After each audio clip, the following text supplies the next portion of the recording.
280장 하겠습니다. 280장.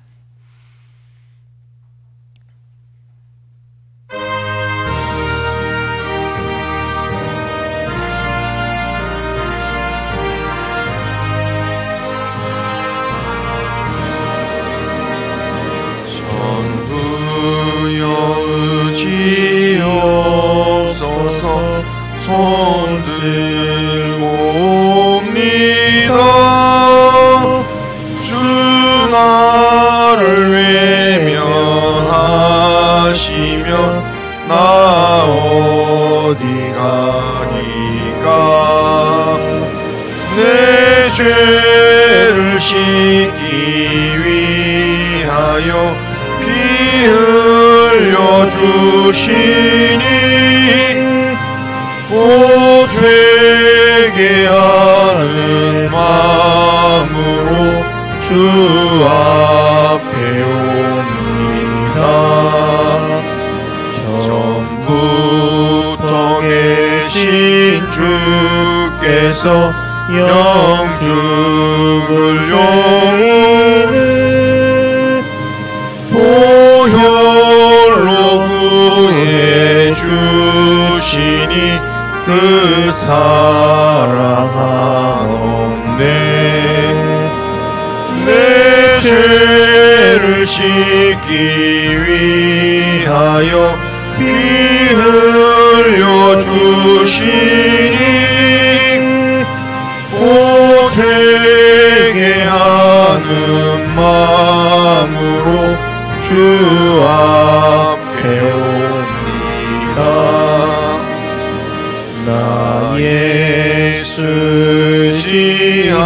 지함으로 큰 권능 받아서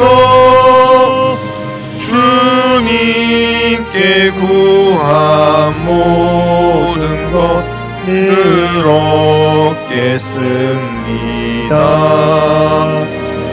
내 죄를 씻기 위하여 피 흘려 주시니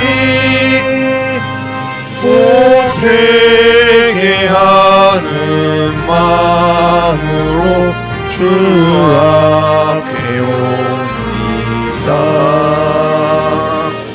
아멘. 신앙 고백합니다.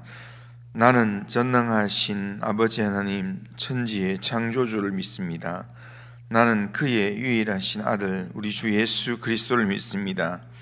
그는 성령으로 잉태되어 동정녀 마리아에게서 나시고 본디오 빌라도에게 고난을 받아 십자가에 못 박혀 죽으시고 장사된 지 사흘 만에 죽은 자 가운데서 다시 살아나셨으며 하늘 오르시어 전능하신 아버지 하나님 우편에 앉아 계시다가 거기로부터 살아있는 자와 죽은 자를 심판하러 오십니다. 나는 성령을 믿으며 거룩한 공교회와 성도의 교제와 죄를 용서받는 것과 몸의 부활과 영생을 믿습니다. 아멘. 자, 예레미야 애가 2장 11절에서 22절입니다. 예레미야 애가 2장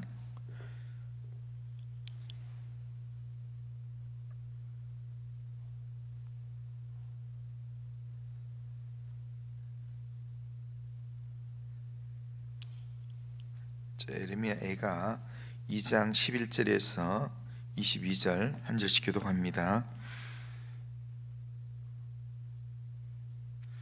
내 눈이 눈물에 상하며 내 창자가 끊어지며 내 간이 땅에 쏟아졌으니 이는 딸 내 백성이 패망하여 어린 자녀와 젖먹는 아이들이 성읍 길거리에 기절함이로다.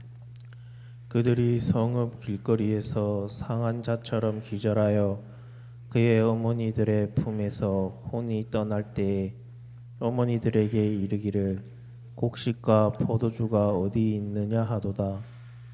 딸 예루살렘이여, 내가 무엇으로 내게 증거하며 무엇으로 내게 비유할까? 처녀 딸 시온이여, 내가 무엇으로 내게 비교하여 너를 위로할까? 너의 파괴됨이 바다같이 크니 누가 너를 고쳐줄 소냐?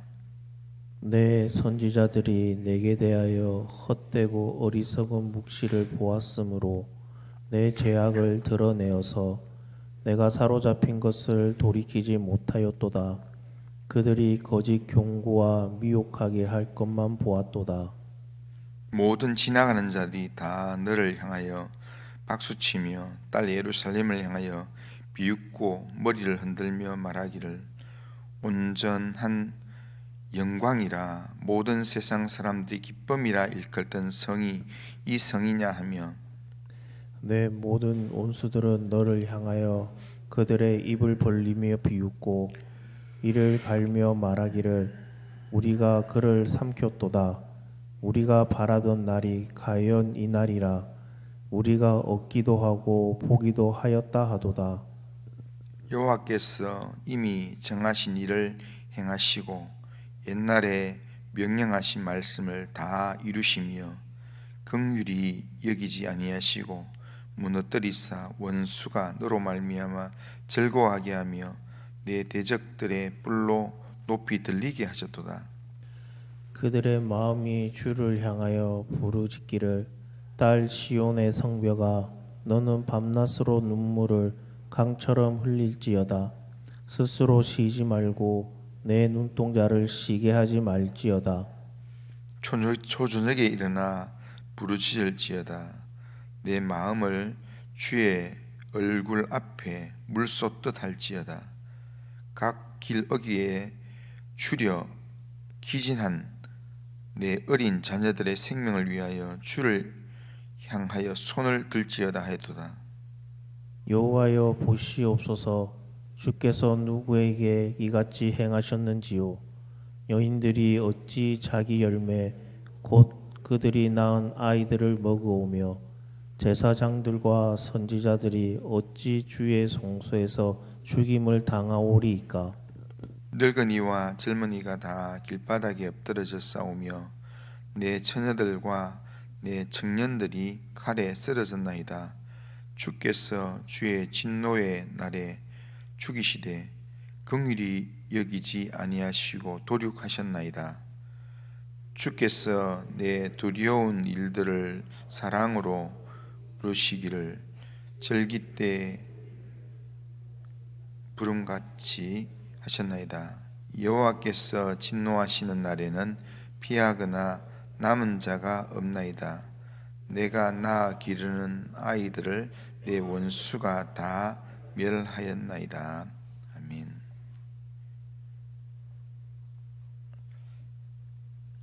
자, 오늘 우리가 읽은 이 본문은 예레미야가 예루살렘 성의 패망으로 자녀들이 그 부모의 품에서 죽어가는 참상을 보면서 슬퍼하면서 이 단식의 노래를 부르는 내용입니다. 이 예레미야 예가는 1장부터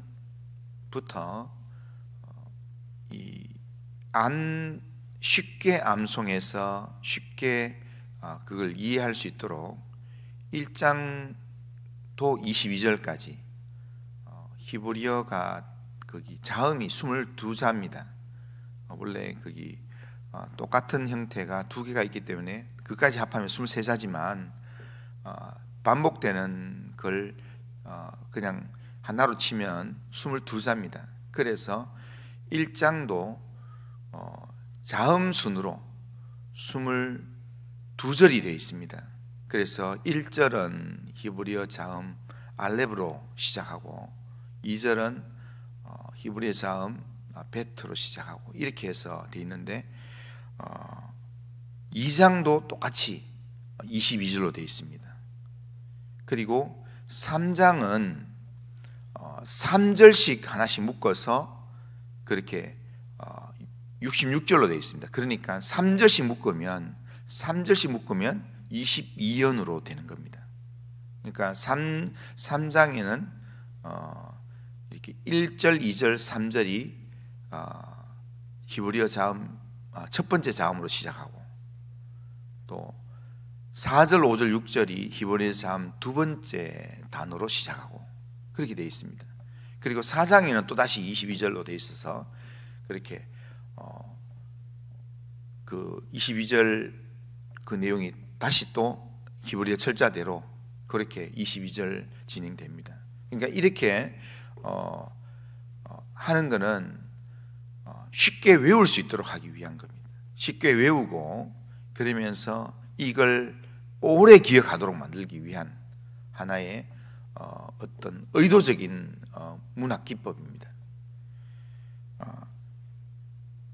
예루살렘의 이 멸망에 대한 이 내용 자체가 이스라엘 백성들에게는 아주 충격적인 이야기고, 하나님의 백성들에게는 이걸로 통해서 예루살렘 성이 무너지고 성전이 회파된 이 내용이 이스라엘 백성들에게 영적인 큰 충격인데, 이것을 통해서 영적인 교훈을 얻지 못한다면, 성전까지 무너졌는데, 예루살렘의 이 성까지 무너졌는데 여기서 교훈을 얻지 못한다면 너들은 하나님께 더 이상 희망이 없다라는 것을 가르쳐 주기 위해서 이 내용 속에서 영적인 하나님의 이 뜻을 분별해야 된다라는 의미로 1년에 최소한 한 번은 이 에가서를 이 예루살렘 성이 무너진 날을 기념해서 그날에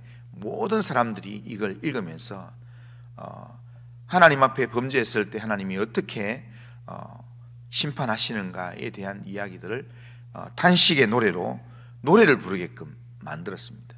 그래서 에가라는 슬픔의 노래를 모든 사람이 기억해서 부르도록 그렇게 이렇게 했습니다.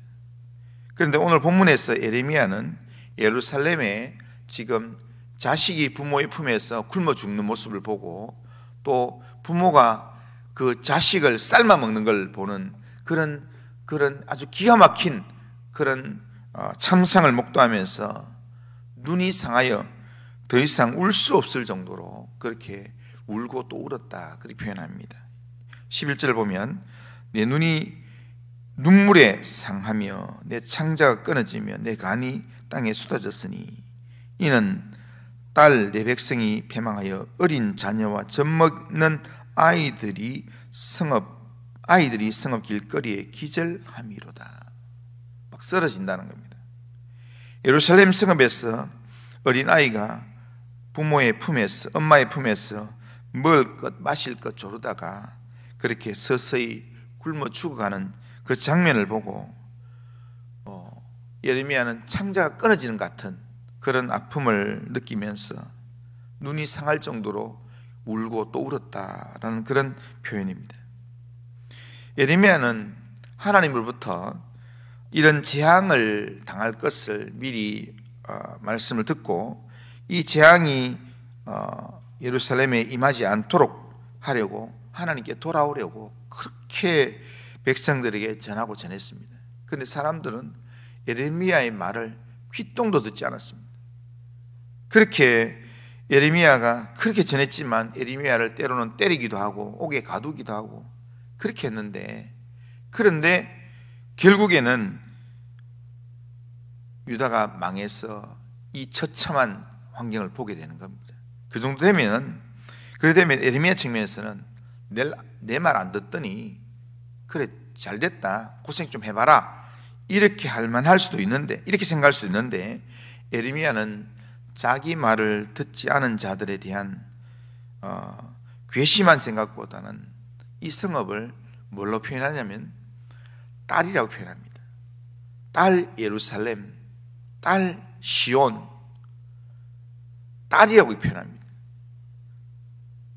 그러면서 딸 예루살렘에 지금 임한 고통 장면을 보면서 아파하고 정말 눈이 상할 정도로 그렇게 울고 또 울면서 그렇게 탄식의 노래를 부른다는 겁니다. 이것이 하나님의 마음을 가진 선지자의 모습입니다. 실제로 지금 예레미야가 이렇게 하지만 하나님께서 지금 유다 백성들을 보면서 하나님께서 회초리를 들고 종아리를 때리면서 하나님께서 아파하시는 하나님의 마음이라 할 수 있습니다.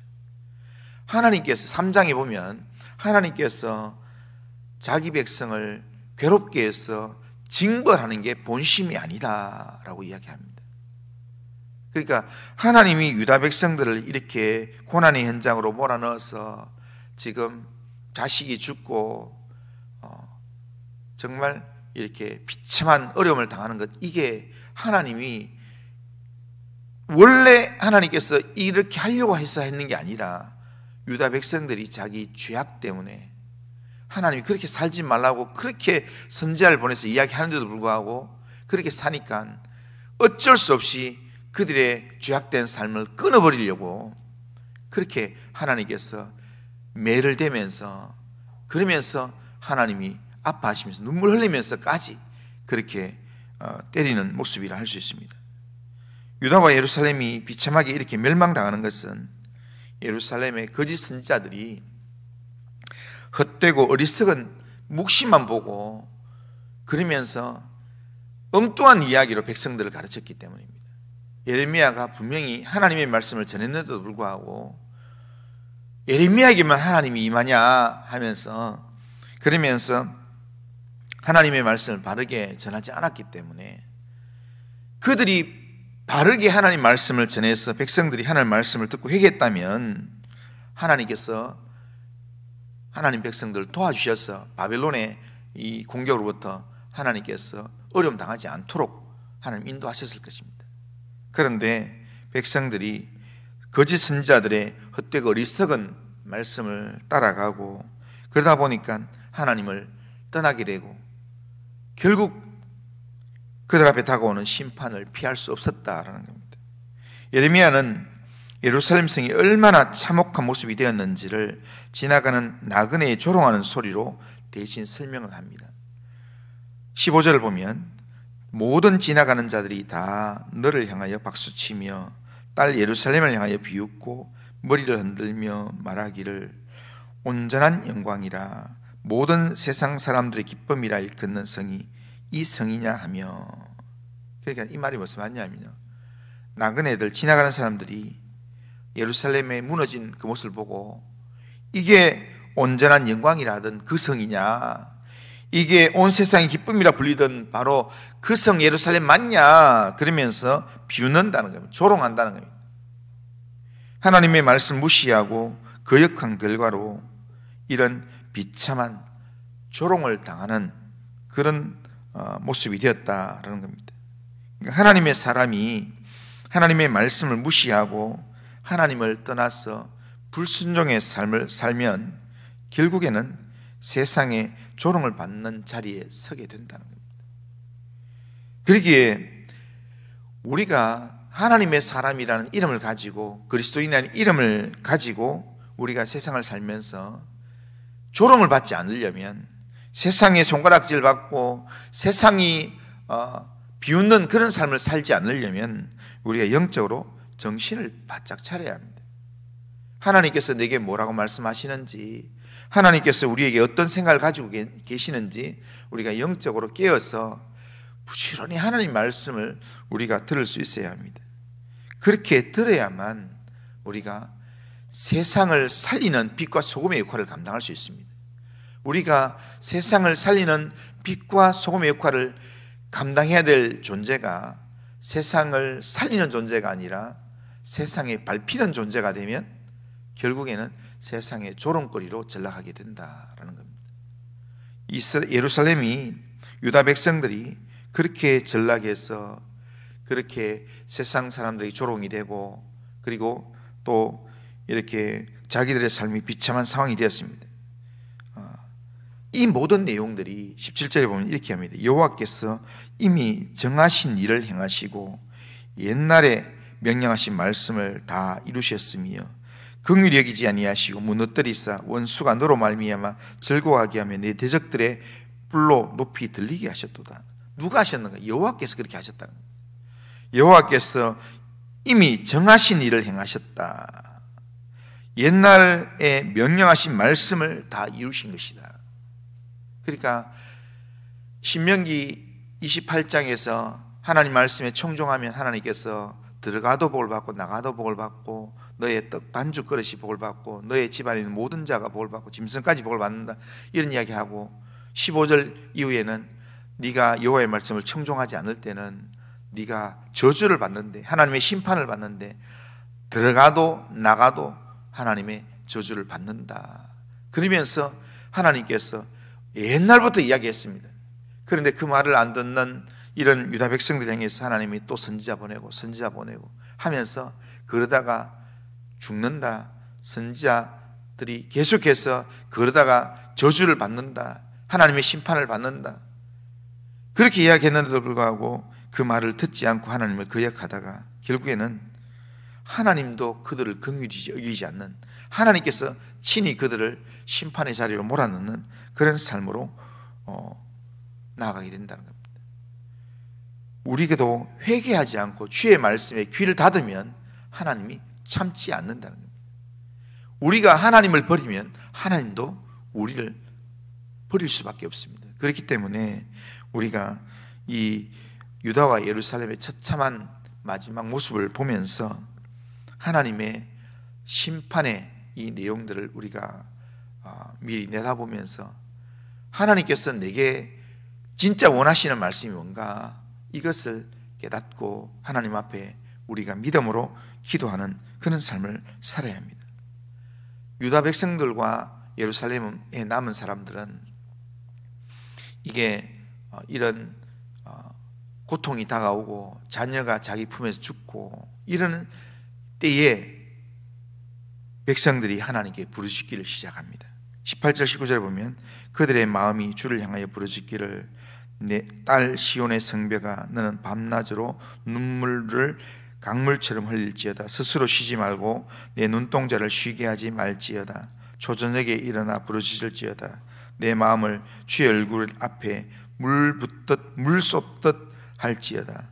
각 길 어귀에서 주를 기진한 내 자녀들의 생명을 위하여 주를 향하여 손을 들지어다 하였도다. 이렇게 말씀합니다. 이렇게 되기 전에 에르미야가 회개하라고 그렇게 돌이키라고 그렇게 했을 때 그들은 듣지 않았습니다. 그때 그랬다면 이런 참상을 겪지는 않았을 것입니다. 그러나 평안할 때 그랬으면 하나님께서 그들을 인도하셨겠지만 좋은 시절 다 지나고 지금 어른들로부터 아이들까지 모두 살육당하는 처참한 지경에 이르렀어요. 비로소 지금 기도하기를 시작한다는 겁니다. 지금 자기들이 보니까 이제는 하나님 앞에서 부르짖고 기도하지 않으면 우리가 더 이상 희망이 없겠구나. 그래서 눈동자를 쉬지 말고 눈물을 강물처럼 흘리면서 밤낮으로 흘리면서 울어라. 초저녁에 부르짖어라. 하나님 앞에 정말 내 자녀의 생명을 위해서 손을 들고 기도해라. 그렇게 그들 외친다는 겁니다. 이 말은 그들이 이렇게 안 하면 우리가 살 방법이 없다. 그때 이제 깨달은 겁니다. 어떻게 보면 좀 늦었다라는 생각이 있을 수 있지만 그래도 이런 말이 백성들의 입에서 나오게 된 게 중요한 겁니다. 하나님께서 이 예루살렘의 멸망을 하나님께서 하고 성전을 회파시키는 일들을 하게 된 게 유다 백성의 입에서 이 말 나오도록 하려고 하는 것입니다. 그러니까 유다 백성의 입에서 하나님을 찾아야 우리가 살 수 있다 이 말 하도록 하기 위해서 하나님께서 처음에는 이렇게 전쟁의 고난을 시작하고 때로는 또 여러 가지 양식이 끊어지게 만들고 백성이 죽게 만들고 그런데도 계속 상황이 압박되는데도 불구하고 그들이 그래도 살려고 하면 애굽을 의지해야 된다. 그래도 살려고 하면 우리가 조공을 바쳐야 된다. 우리가 도망가야 된다. 숨어야 된다. 계속 그렇게 인간적인 방법만 하니까 그들의 입에서 하나님 진짜 듣고 싶어하는 말이 나올 때까지 하나님은 계속해서 그들을 몰아친다는 겁니다. 남은 유다 백성들이 정말 하나님이 아니면 안 됩니다 라는 이 말을 할 때까지 하나님은 그들을 몰아가시는 겁니다. 그러기에 하나님 백성이 살 수 있는 길을 하나님께 울면서 부르실 수밖에 없는 그런 상황으로 하나님께서 환경을 만드시고 몰아가셔서 결국에 그들이 그 고백을 하게 만든다는 겁니다. 그래서 지금 이 예레미야 애가의 탄식의 노래에서는 이걸 해마다 꼭 한 번은 하는데 1절부터 22절까지 1장에서도 1장 처음 시작할 때 슬프다, 이 성이 어찌 이렇게 되었는고 이렇게 시작해서 끝에 가면은 여호와여 보시옵소서. 2장에서도 이 예루살렘 성벽이 무너진 것에 대한 탄식으로 시작했다가 끝에 가서 백성들이 기도하고 여호와여 보시옵소서, 우리가 이렇게 지금 고난을 당하고 있습니다 하면서 하나님 앞에 기도하는 내용으로, 그리고 예레미야 애가 1장, 2장, 3장, 4장은 탄식으로 내용이 시작되지만 5장은 전부 다가 하나님 앞에 기도하는 내용으로 마무리가 된다는 겁니다. 그렇게 하면서 결국에는 기도하다가 하나님의 인자하심을 발견하고, 기도하다가 하나님의 긍휼하심을 발견하면서 이 마음에 소망이 생기면서 아침마다 하나님의 인자하심을 묵상하면서 새로운 날마다 새롭게 하시는 하나님을 기대하면서 기다리는 예레미야의 마음을 우리가 3장 중반에 가면 발견할 수가 있습니다. 오늘 우리의 삶 가운데서 정말 어렵고 힘든 생활이 올 때 그 어렵고 힘든 생활 속에서 우리가 하나님을 끝까지 바라보고 하나님 의지하면서 하나님께서 원래 내게 원하셨던 게 뭔가, 그리고 하나님께서 지금 내게 원하시는 게 뭔가, 이것을 늘 기억하면서 하나님께 의지하고 하나님께 엎드릴 때 하나님께서 그런 우리의 마음을 기쁘게 받으시면서 하나님께서 우리를 하나님의 백성답게 계속 빚어가시고 하나님 원하시는 믿음으로 우리를 세워 가실 줄로 믿습니다. 오늘 예배를 통해서 하나님께서 내게 뭐라고 말씀하시는지, 하나님께서 나를 어떻게 인도하시는지 거기에 우리의 마음을 두고 살아가는 우리 성도님들 다 되시기를 주님의 이름으로 축원합니다. 그리고 하신 하나님 아버지, 오늘도 우리의 삶을 주님께 맡깁니다. 주님께서 함께 하시고 하나님께서 긍휼의 마음으로, 은혜의 마음으로 우리를 붙들어 주시고 인도하여 주옵소서. 하나님의 말씀 앞에, 하나님의 임재 앞에 서길 원합니다. 우리 영혼을 깨워주시고 날마다 깨어서 주님의 뜻을 분별하고 주님을 의지하는 믿음의 삶을 살 수 있도록 인도하여 주시옵소서. 오늘도 특별히 주일 예배를 통해서 하나님께 나아갈 때 하나님 우리의 심령에 은혜를 베풀어 주시고, 특별히 오늘 성찬예식이 있는데 성찬예식을 통해서 주님이 내 안에, 내가 주님 안에 거룩한 연합이 이루어지는 은혜가 있도록 인도하여 주옵소서. 예수님의 이름으로 기도드리옵나이다. 아멘. 하늘에 계신 우리 아버지여, 이름이 거룩히 여김을 받으시오며 나라가 임하시오며 뜻이 하늘에서 이루어진 것 같이 땅에서도 이루어지이다. 오늘 우리에게 일용할 양식을 주시옵고 우리가 우리에게 죄 지은 자를 사해 준 것 같이 우리 죄를 사해 주시옵고 우리를 시험에 들게 하지 마시옵고 다만 악에서 구하시옵소서. 대개 나라와 권세와 영광이 아버지께 영원히 있사옵나이다. 아멘.